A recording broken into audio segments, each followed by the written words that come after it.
Muy buenos días a todos, hermanos. Sean bienvenidos a la reflexión de mediodía. Es un gusto para mí y para todos los hermanos que contribuyen a la transmisión y que están presentes, tener la oportunidad de escuchar la palabra de Dios, al menos a través de estos medios. Estamos atravesando una época complicada en la cual difícilmente podemos reunirnos, ya que sería una imprudencia, sería quebrantar algunos principios bíblicos que aparecen sobre todo en tiempos de pandemia en el Antiguo Testamento. Sería de mal testimonio para muchas personas que están evitando el contacto.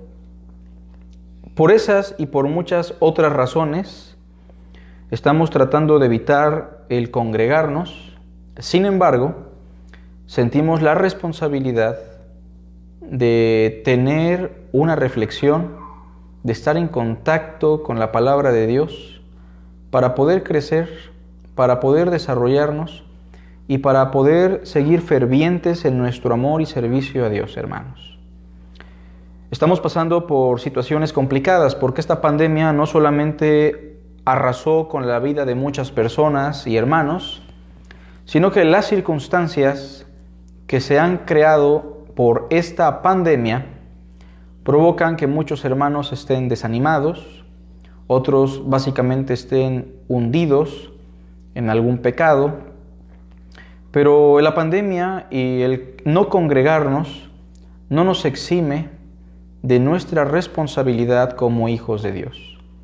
Hoy quiero hacer un llamado para que si usted es de Cristo y está desanimado, está triste, está fallando en algún área, usted recuerde que todas estas cosas pueden ser normales en el ser humano, pero siendo de Cristo y teniendo el Espíritu de Dios, que es un espíritu de poder, de dominio propio y de amor, no podemos, hermanos, permitir esa situación en nuestra vida. Y bueno, teniendo esto como introducción y sabiendo que usted reflexionará por la obra del Espíritu en su vida, le pido que hagamos una oración por aquellos hermanos caídos, aquellos hermanos que murieron y que ya duermen en la presencia de Cristo, y también que oremos por aquellos hermanos que están pasando por desánimo, que están pasando por situaciones trágicas en su vida espiritual, pero también enfatizar el aspecto económico. Hay hermanos que están pasando una etapa crítica, una etapa difícil, en la cual incluso los recursos más esenciales no se encuentran a la mano.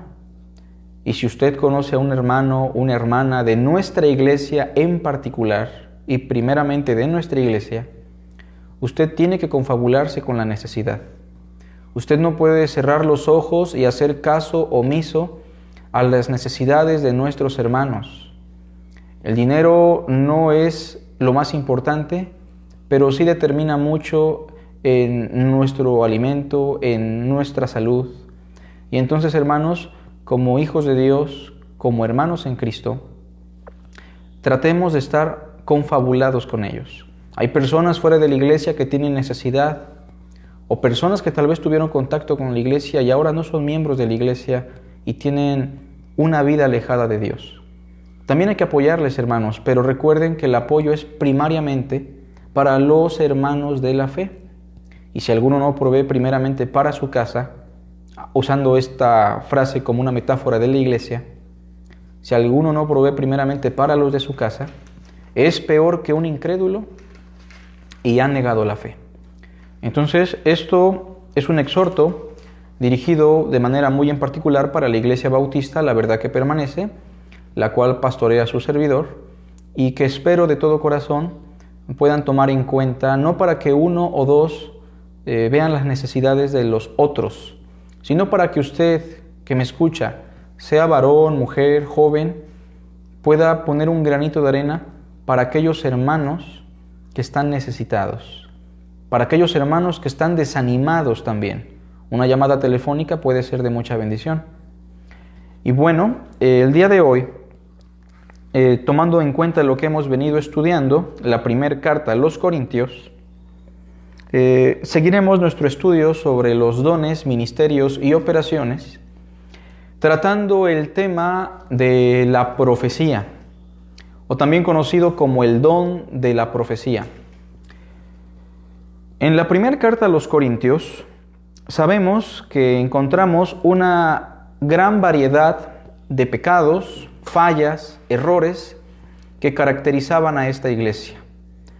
Entre todos estos errores, la administración eclesiástica, la ejecución de los dones, ministerios y operaciones era tan errática, era tan pésima y tan confusa que el apóstol Pablo tiene que dedicar 3 capítulos para poder ordenar los pensamientos y las prácticas de los hermanos que eran miembros de la iglesia en Corinto. Específicamente había 2 dones que estaban mal entendidos, mal desarrollados y que estaban afectando por completo la vida de la iglesia y a las personas que tenían contacto con la congregación.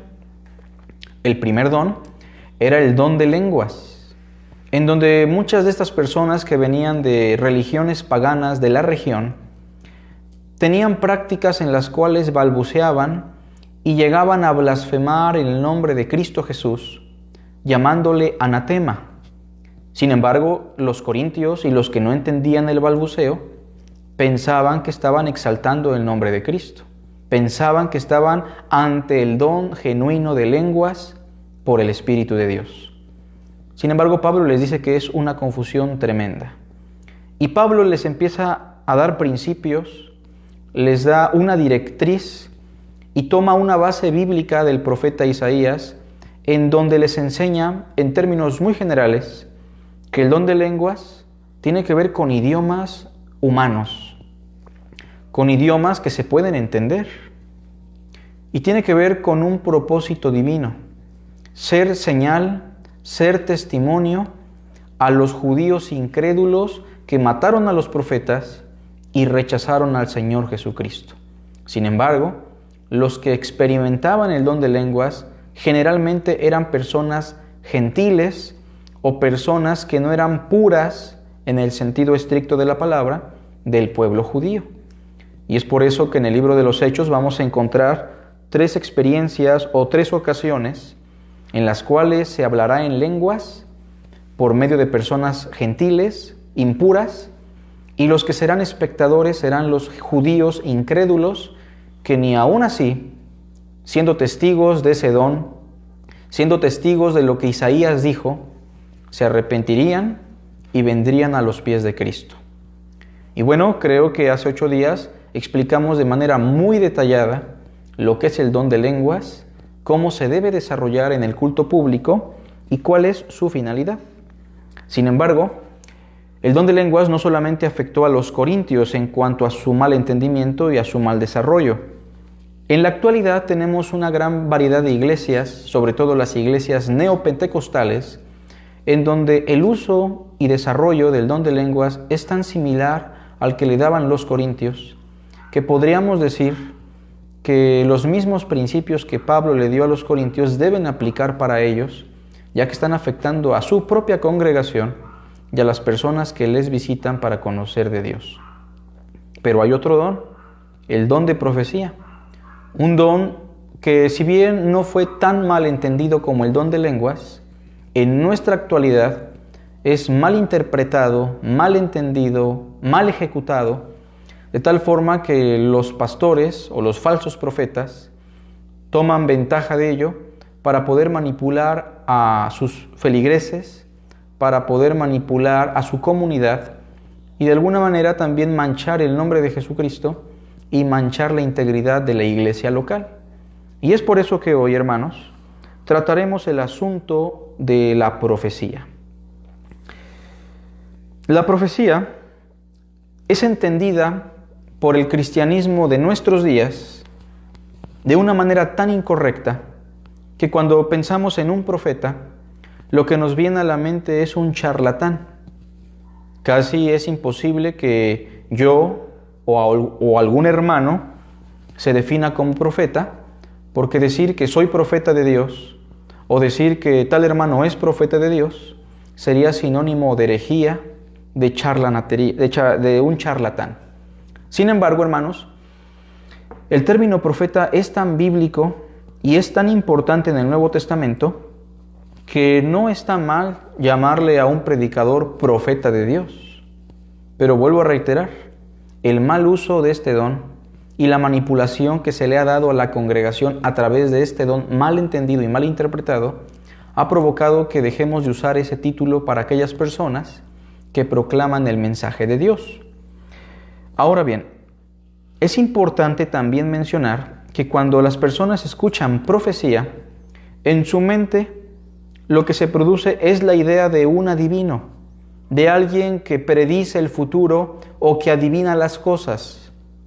Y entonces las personas han dejado de usar el término, han dejado de echar mano de algunos textos que hablan de profecía y profetas y han dedicadose a cesar con ese don, a decir que ese don ha cesado y ya no existe, o se han dedicado a simplemente cambiar el término por algunos otros sinónimos. Y entonces el día de hoy vamos a tratar de acercarnos al texto bíblico, reconociendo la verdad y tratando de ser congruentes con el testimonio de Dios. Acompáñenme, por favor, a la primera carta a los Corintios, capítulo 14. Y vamos a dar lectura del verso 23 al verso 25. Dice así: si pues toda la iglesia se reúne en un solo lugar y todos hablan en lenguas y entran personas que no conocen, indoctos, o entran personas incrédulas, ¿no dirán que están locos? Pero si todos profetizan y entra algún incrédulo o indocto, por todos es convencido, por todos es examinado, lo oculto de su corazón se hará manifiesto, y de esta manera, postrándose sobre el rostro, adorará a Dios, declarando que verdaderamente Dios está entre vosotros. ¿Qué valor tan importante tiene el don de profecía en la congregación local? Bueno, tiene un valor tan grande que incluso está por encima del don de lenguas. De hecho, Pablo dirá en el capítulo 14, si lo quieren buscar conmigo, capítulo 14, verso 5, Pablo dice que mayor es el que profetiza que el que habla en lenguas. No porque tenga una jerarquía superior a su hermano, sino porque el valor o la función de la profecía tiene un mayor valor, un mayor alcance, un mayor producto y propósito que el don de lenguas. Y entonces, entendiendo que el don de la profecía es tan importante, de tal forma que las personas se pueden convertir, convencer, arrepentir y adorar a Dios, nosotros tenemos que aprender entonces qué es el don de profecía, cómo se explica, cómo se desarrolla, quiénes lo deben ejecutar, cuáles son los elementos que lo determinan. Y bueno, antes de iniciar con esto, me gustaría decir que la palabra profecía no significa predecir, no es un sinónimo de predicción, porque muchas personas piensan que predicción es igual a profecía, y no es así. La palabra profecía en toda la Biblia puede llegar a tener a veces elementos de predicción, eso no lo vamos a negar, pero haya predicción o no haya una predicción, la profecía es profecía simplemente porque es el mensaje divino a los hombres. En otras palabras, la profecía se define como la proclamación del mensaje divino. Vean conmigo, por ejemplo, la segunda carta de Pedro. Claro que no pierdan primera los Corintios. Segunda carta de Pedro, capítulo 1, versículo 21. Pedro, hablando de las Sagradas Escrituras, hablando de la palabra profética más segura, en su segunda carta, vean cómo usa la palabra profecía como un sinónimo de la palabra de Dios. Capítulo 1, leamos por favor el verso 19 primero. Dice, tenemos también la palabra profética más segura. Y aquí la palabra profética más segura es un sinónimo de lo que serían las Sagradas Escrituras. Vean lo que dice el verso 20. Entendiendo primero esto, que ninguna profecía de la Escritura, vean cómo las Sagradas Escrituras y la profecía se usan como términos sinónimos, como elementos que se conjugan como una sola unidad. Y en el verso 21, Pedro nos dirá, porque nunca la profecía, es decir, nunca el mensaje divino fue traído por voluntad humana, sino que los santos hombres de Dios hablaron siendo influenciados por el Espíritu Santo. Y entonces, antes de iniciar, me gustaría incrustar en su mente la definición de profecía. La profecía es simplemente la proclamación del mensaje divino. Y entonces hoy usted está frente a un profeta, un hombre imperfecto, un pecador, un hombre con muchos errores y muchas fallas, sin embargo, que el día de hoy está proclamando el mensaje de Dios, y eso lo hace un profeta. Y entonces cualquier persona que esté proclamando el mensaje divino, el mensaje de Dios, está fungiendo como un profeta de Dios. Algunas personas prefieren llamarle predicador, lo cual no es incorrecto. Pero tal vez en el Nuevo Testamento el término profeta era el más adecuado. Juan el Bautista, por ejemplo, no predijo gran cosa, no hizo muchos milagros. Sin embargo, su actividad radicaba en proclamar el mensaje de Dios. Incluso su base bíblica era Isaías, en donde citaba, voz que clama en el desierto, preparar el camino del Señor. Ahora bien, entonces, entendiendo que la profecía es la proclamación del mensaje divino, vamos a mencionar algunos otros aspectos a la luz del Nuevo Testamento que nos ayudarán a entender mejor el don de la profecía. Decíamos que la profecía es la proclamación del mensaje divino, que no es sinónimo de predicción. Pero la pregunta es, hermanos, ¿muchas veces la profecía contenía un elemento de predicción, sí o no? La respuesta obvia es que sí. Isaías capítulo 53 es la proclamación del mensaje divino, pero sobre el futuro. Y eso convierte a la profecía en un mensaje predictivo. Pero no siempre. Hemos dicho que no es esencial una predicción. Esencialmente no es una predicción.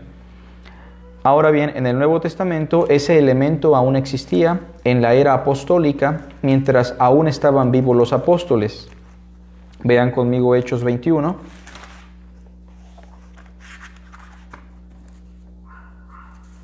Aquí se menciona a un profeta, un hombre que proclamaba el mensaje divino. Hechos 21, versículo 10 en adelante. Y permaneciendo nosotros allí algunos días, descendió de Judea un profeta llamado Ágabo. Ahí tenemos a un profeta, quien viniendo a vernos tomó el cinto de Pablo y atándose los pies y las manos dijo, esto dice el Espíritu Santo. Así atarán los judíos en Jerusalén al varón de quien es este cinto y le entregarán en manos de los gentiles. Por ahí tenemos a otro profeta en el libro de los Hechos que predice una gran hambruna sobre la tierra.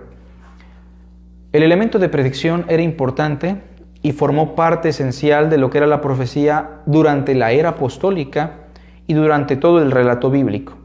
Sin embargo, con la muerte de los apóstoles, sí hubo un menguar en algunos elementos propios de la era apostólica, como serían algunas señales prodigiosas, como sería el elemento de predicción, Y ahora nosotros tenemos todo lo que Dios nos quiso revelar, de tal forma que la predicción no forma parte ya estrictamente de lo que sería la palabra profética.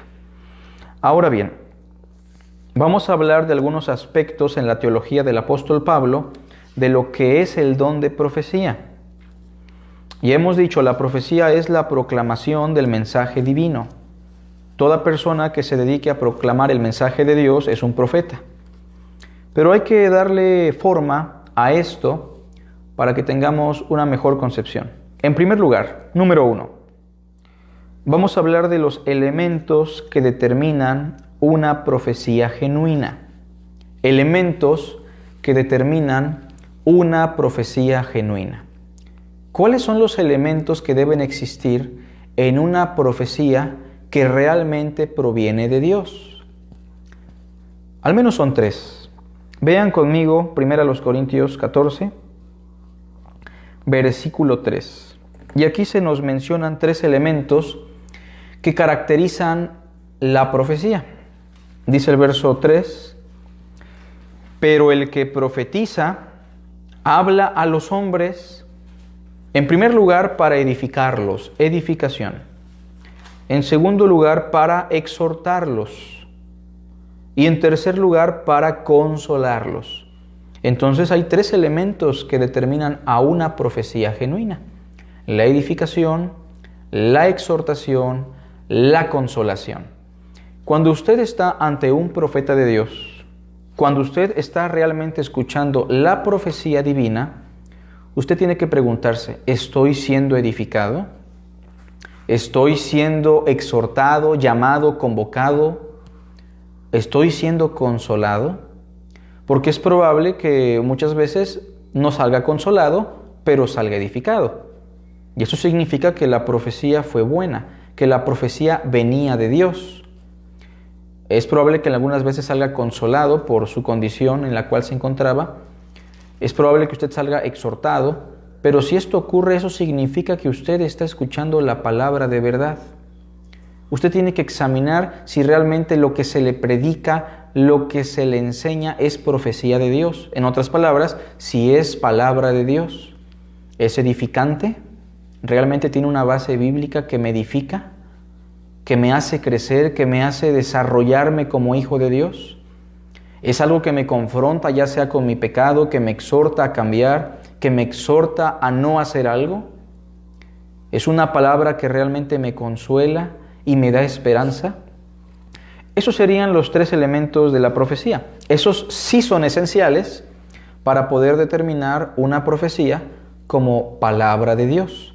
Noten que Pablo no menciona la predicción porque no es un elemento esencial de la profecía. Sin embargo, reiteramos, la predicción existió durante mucho tiempo, incluso fue palpable en la era apostólica del Nuevo Testamento. Después de la muerte del apóstol Juan, es probable que haya cesado y a la fecha pues la profecía está enclaustrada de manera plena y como Dios quiso en las Sagradas Escrituras. Y entonces, en primer lugar, los elementos que determinan una profecía como profecía divina, como profecía genuina, son los resultados: la edificación, la exhortación y la consolación. Número 2. Segundo aspecto importante de la profecía o del don de profecía. Ahora es importante notar que estamos hablando de un don. No todos los hermanos tienen el don de profecía, lo cual significa que no todos los hermanos pueden predicar de tal forma que estas cosas se produzcan. No todos los hermanos son eficaces en esta labor. No todos los hermanos tienen ese don. No todos los hermanos pueden enseñar de tal forma el mensaje de Dios que se produzca la edificación, la exhortación y la consolación. Es por eso que algunos profetizan, otros administran, otros hablan en lenguas, porque no todos tienen los mismos dones. En este caso, usted tiene que preguntarse si realmente usted tiene el don de profecía y puede ejercer el ministerio de un profeta o un predicador. Pero los elementos tienen que ser palpables. Claro que si es la palabra de Dios, sea quien sea, va a edificar, exhortar y consolar. Pero si la persona habla la palabra divina y tiene el don, pues lo va a hacer con una mayor eficacia, porque el Espíritu Santo está operando a través del don que se le dio a ese hermano. Y bueno, entonces los elementos importantes, esenciales, son la edificación, exhortación y consolación.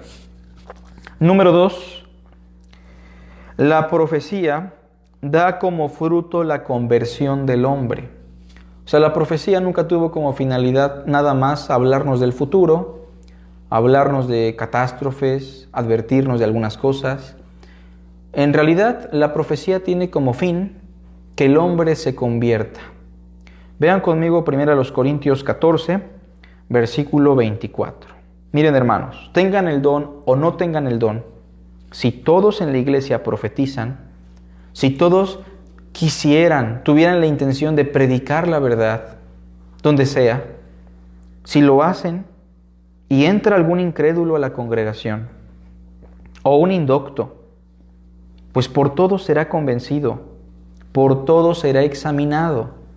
Imaginemos que llega una persona a la congregación, una persona nueva, y después de escuchar el mensaje que dio el pastor, el hermano Rosendo lo lleva a su casa a comer, lo invita, pero el hermano que tiene el interés, el hermano Rosendo que se ha ejercitado en estudiar la palabra, insiste durante la comida hablándole del mensaje divino, hablándole de la verdad de Cristo, del arrepentimiento, del juicio venidero y del amor de Dios. Aunque el hermano Rosendo no tenga ese don, si el hermano se empeña en llevar la profecía a este individuo, lo que va a ocurrir es lo que dice el verso 25. Lo oculto de su corazón se hará manifiesto. O sea, el hombre no ocultará más su pecado. El hombre quedará desnudo ante Dios, gracias a la labor de un hermano, pero claro, por la palabra profética. Lo oculto de su corazón se hará manifiesto, y así postrándose sobre el rostro, adorará a Dios, declarando que verdaderamente Dios está entre vosotros. Como los incrédulos reconocen que Dios está entre nosotros, no por nuestra prosperidad económica, no por nuestra salud. Reconocen que Dios está entre nosotros por el mensaje que predicamos, por el mensaje que proclamamos. Y entonces sea el hermano Rosendo, sea la hermana Laurita, sea el hermano Rafa, tengan o no tengan el don, si realmente lo están haciendo con la intención de llevar la verdad, la profecía produce fruto. Claro, los hermanos que tienen el don de profecía lo van a ejercer de tal forma que Dios va a operar de una manera más plena, porque les dio ese don. Así como los diáconos van a servir a Dios de una manera más eficaz en sus áreas, porque tienen los dones para el diaconado. Pero bueno, entonces, el fruto de la profecía es la conversión del hombre. Si en alguna congregación las personas salen llorando, gozosas, salen contentas, pero su vida no cambia, no hay un arrepentimiento y una conversión, es muy probable que lo que estén escuchando es a un falso profeta. Es muy probable que estén escuchando a un motivador emocional, a una persona que los motiva, los emociona, los llena de ánimo, pero no está proclamándoles el mensaje de Dios. Lo que sí es el fruto del Espíritu, lo que sí es el fruto de una profecía de Dios, es una conversión, un cambio de vida, una transformación de la mente. Y entonces, hermanos, ese sería el segundo punto. El fruto de la profecía es la conversión del ser humano. Vean conmigo Hebreos, capítulo 4, y vean cómo esto de la palabra profética produce fruto en el corazón del hombre. Hebreos 4, por favor, versículo 12. Porque la palabra de Dios, es decir, la profecía, es viva y eficaz, y más cortante que toda espada de dos filos, y penetra hasta partir el alma y el espíritu, las coyunturas y los tuétanos, y discierne los pensamientos y las intenciones del corazón. Es decir, lo manifiesto de nuestro corazón, lo oculto de nuestro corazón se hace manifiesto. Así como cuando Cristo habló con una mujer adúltera que tenía en oculto su pecado, pero a través de la profecía, a través del mensaje divino, la mujer llegó a entender su adulterio. ¿Recuerdan la historia de la mujer samaritana? Una mujer que llegó a entender que estaba ante un hombre que le estaba proclamando el mensaje de Dios. Ella lo supo porque en su corazón se estaba produciendo la vergüenza, el arrepentimiento, una convicción de pecado. Y terminó diciéndole al Señor: me parece que tú eres profeta.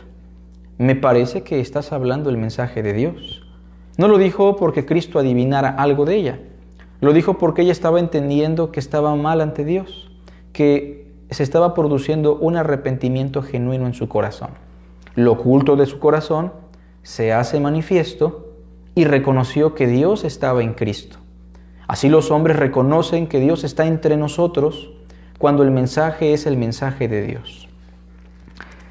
Tercer punto, esto es con respecto a la profecía también, pero va más enfocado a la congregación. Vamos a hablar de la responsabilidad de la iglesia de examinar la profecía. Tal vez usted puede decir, el hermano o el pastor o los hermanos que predican estudian, realmente se dedican a estudiar, y vamos a reposar entonces en lo que ellos nos dicen.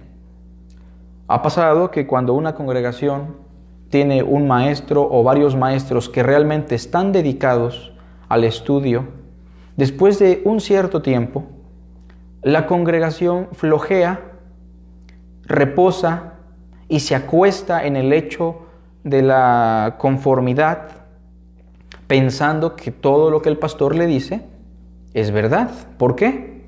Porque el profeta, porque el pastor, porque el maestro estudia, porque conocemos su diligencia en la verdad. Sin embargo, hermanos, ese es un pecado grave. Maldito el hombre que confía en el hombre y pone carne por su brazo. Maldito el hombre que confía en el hombre. Usted no puede confiar en lo que yo le digo. Usted tiene que poner con un corazón amoroso y humilde todo lo que yo digo en tela de juicio. Claro, en el buen sentido de la palabra. Usted tiene que ser como los bereanos.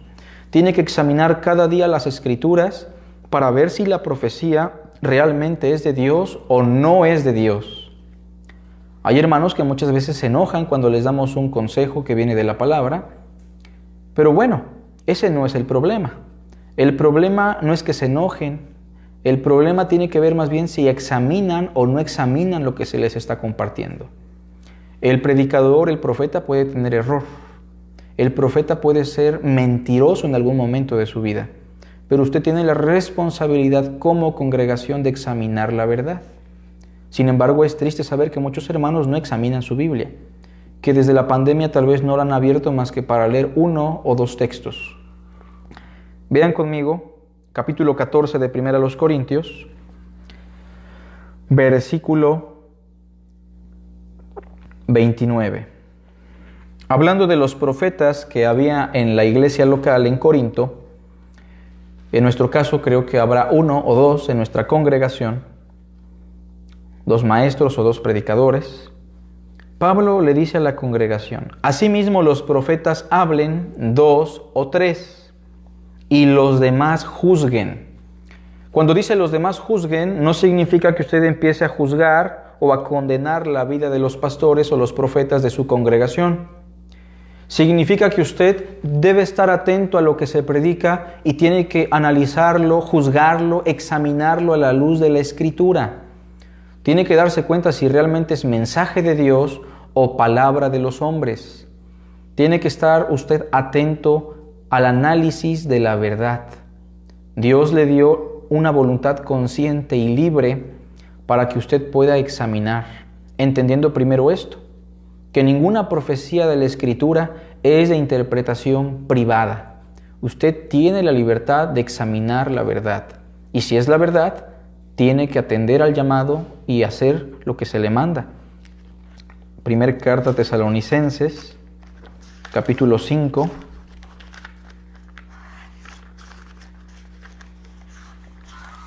Pablo le dice a los tesalonicenses en el capítulo 5, primera carta, capítulo 5, verso 20. Les dice: no menospreciéis las profecías, Recuerden que la profecía es la proclamación del mensaje divino.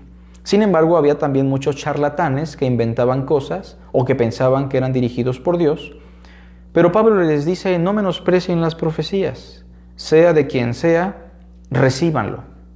Incluso si va un testigo de Jehová a nuestra casa, un católico romano, sea quien sea predicando en nombre de Dios, no lo tenemos que menospreciar, tenemos que escuchar. El respeto es importante en el cristianismo bíblico. Sin embargo, Pablo les dice después, examinadlo todo, retened lo bueno. El examen es lo más importante, no importa de quién escuchamos el mensaje de Dios, siempre y cuando estemos examinando la verdad. Existen muchas sectas cristianas, como serían los testigos de Jehová, los mormones, los adventistas del séptimo día. Sin embargo, aunque son sectas, tenemos que escuchar, pero examinar. De antemano sabemos que son sectas y predican herejía, pero el respeto es importante. El examen a la profecía es determinante en nuestro crecimiento. Y ahora yo le pregunto, ¿usted llega a su casa y examina lo que se le predica el domingo? ¿O usted se cree todo lo que le digo yo?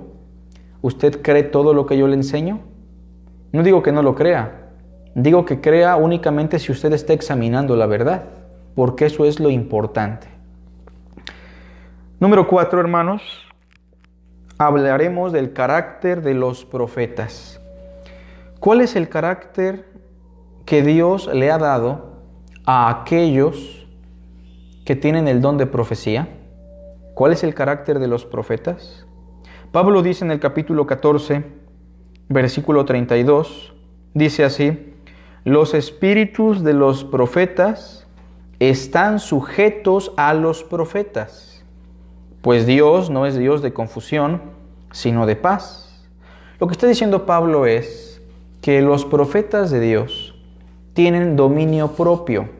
Sus espíritus, su espíritu humano es dominado por el Espíritu de Dios. Son personas sobrias, son personas que se dominan ante las situaciones más complicadas. Regularmente cuando vemos a un falso profeta, lo que encontramos, aparte de su falsedad en lo que proclama, es una falta de dominio en su vida personal. Es una falta de dominio en aquellas cosas que son esenciales en su persona. Actitudes orgullosas, soberbias, actitudes de soberanía, actitudes de jerarquía. Incluso podemos hablar de falsos profetas que en el culto público empiezan a hacer faramayas, buceos, cosas que no son propias de un profeta de Dios. Pablo dice que el espíritu de los profetas está sujeto a los profetas. En otras palabras, dominamos nuestro espíritu. Un profeta de Dios tiene que ser un hombre que tiene dominio propio.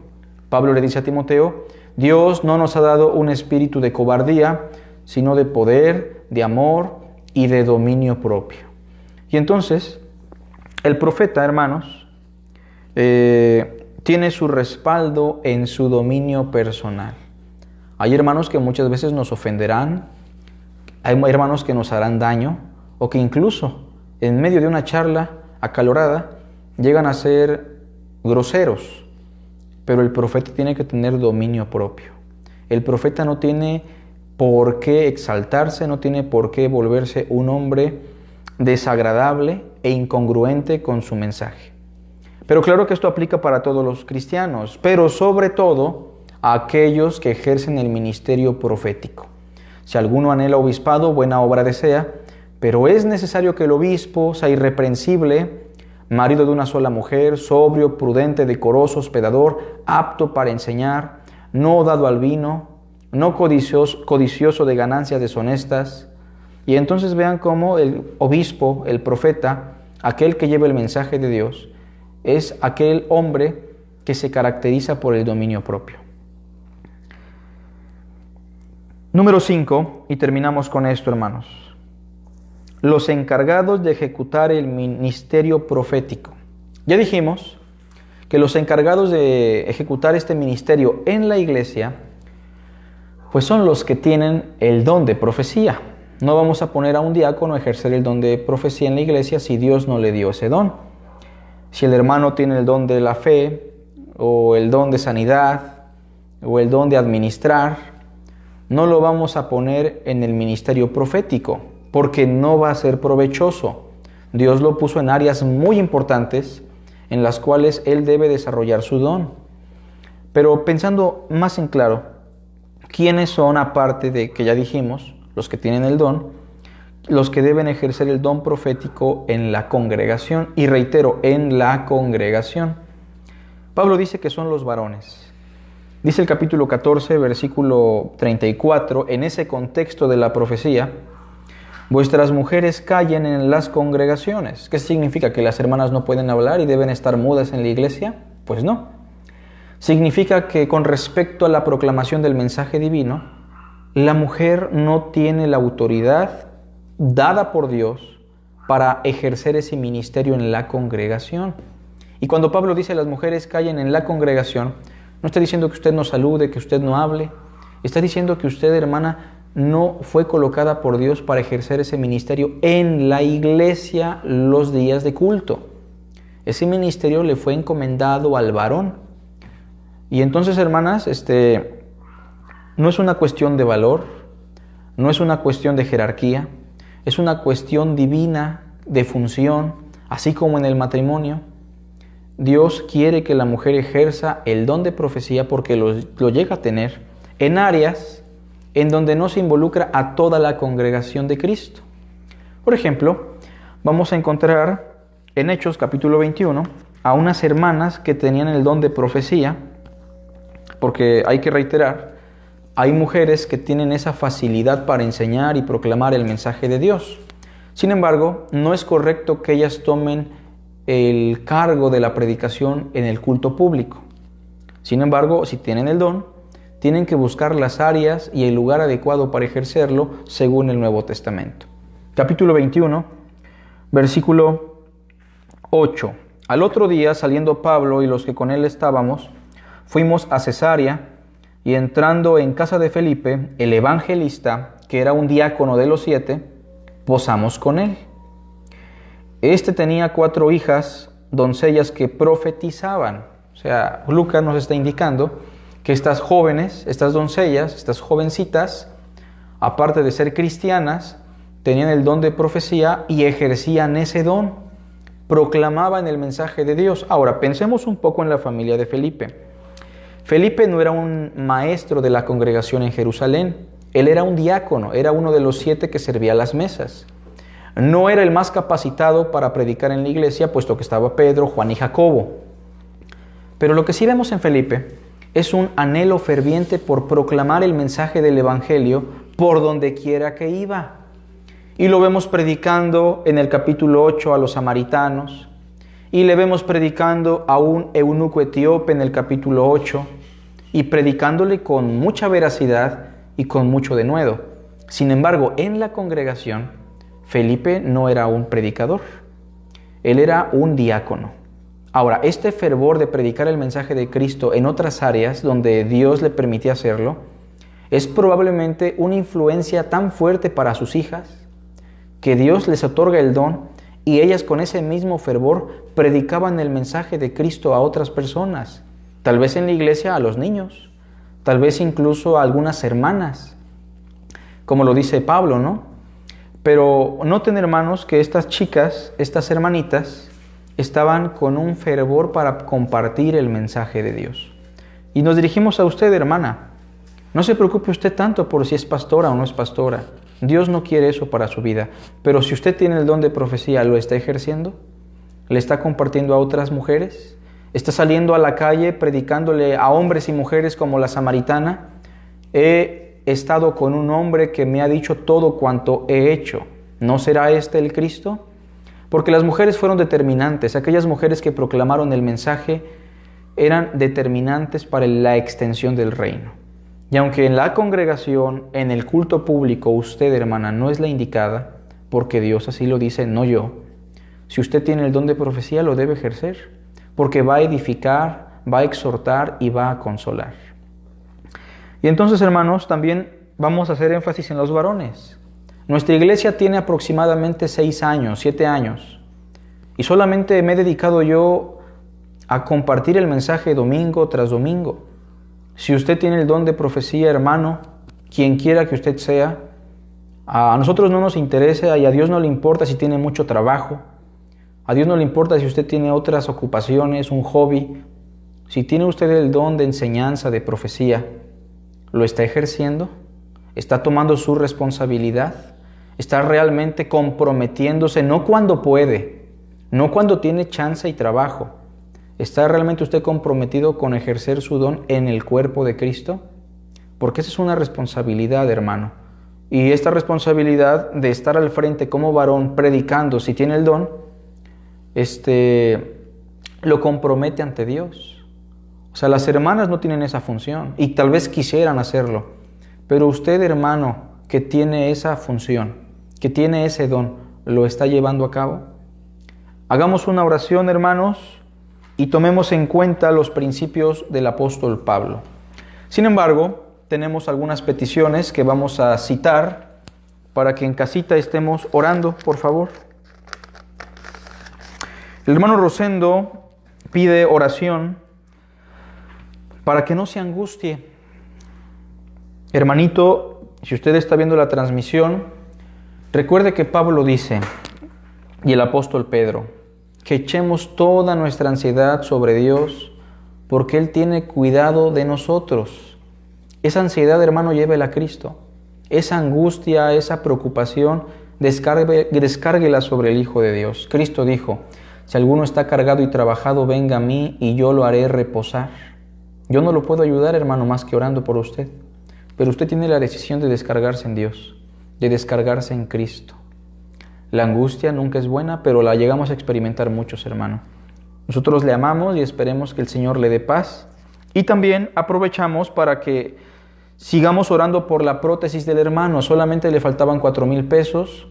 Por ahí, el día de hoy, el hermano Carlos, mi padre, le llevará una ofrendita. Pero, hermanos, les animo a que si alguien puede apoyar con lo que pueda, con lo que tenga en sus posibilidades, le hagan llegar el dinero al hermano Rosendo. Hagan ese esfuerzo, hermanos, y no pierdan la bendición de se lo doy al hermano Aurelio y que el hermano Aurelio se lo lleve. No, hermano, usted tome el tiempo. Usted, hermano, tome el tiempo para ir a la casa del hermano, a orar por él y apoyarle con lo que usted pueda. Tenemos que aprender a hacerlo de manera correcta, hermanos. Pero entonces estemos orando por el hermano y en la semanita estemos apoyándole para que él pueda tener su prótesis. Que al final de cuentas el hermano ha sido muy responsable con sus gastos, él solo, y con la prótesis probablemente esto le vaya a ayudar más. Y hermanito, si le llega a resultar benéfico, recuerde que esa prótesis Dios se la da para que usted pueda ir a otros compartiéndoles la verdad. Y esperemos que eso sea algo que quede en su corazón, hermano. Vamos a orar por el hermano Rosendo, por la hermana Fabiola Vázquez. Seguimos pidiendo por su esposo, por ella, por su salud y por su matrimonio para que se recuperen y puedan llegar al arrepentimiento y a la reconciliación. Por Mayra, sus hijos y su trabajo. Bueno, seguimos orando por Mayra. Esperemos que cuando se pueda, Mayra pueda llegar también a los pies de Cristo, a la congregación. Por la señora Magua y sus hijos, por la pérdida de su esposo, ¿no? Güello pide por la salud de los hermanos enfermos. Gracias, hermano Aurelio. Estaremos orando por los enfermitos. Por ahí nuestro hermano Aurelio también tiene un problema que luego se le duermen las piernas. No sé si hice bien en comentarlo, hermano, pero vamos a orar por ti y yo creo que es correcto que todos sepan que tienes esa dificultad a veces. Oremos por Aurelio porque de repente se le duermen las piernas y pues esperemos no sea nada grave, ¿va?